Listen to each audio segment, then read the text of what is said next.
এই শীতের মধ্যে আমি কত ল্যাপ কম্বল গায়ে দিয়ে ঘুমাই, আর যখন মরিয়া যাব তোমার আমার আপন সন্তানের লাশটা টেনে টেনে নামাইয়া ওই বাঁশবাগানে মাটির ঘর, যেই ঘরটার ভিতরে নড়াচড়ার কোনো কায়দা নাই।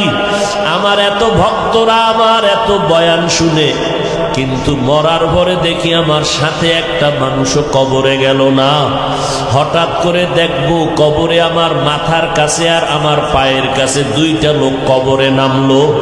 আমার মাজায় গামছা লাগাইয়া লাশটা রাখিয়া, হঠাৎ বাঁশের চাল বিছাইয়া মাথার মুষ্টি কাফনের খুলিয়া পায়ের কাফনটা খুলিয়া হঠাৎ তারা দুইজন লাফ দিয়া উঠিয়া চলিয়া গেল।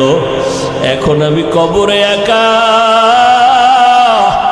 পাড়াইয়া পাড়াইয়া মাটি দিয়া সবাই বিদায়। এই তো দুনিয়া,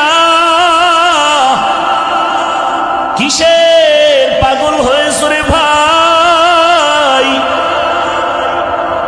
তুমি আজ একটা মানুষ, তুমি মুসলমান, তুমি আমার নবীর উম্মত।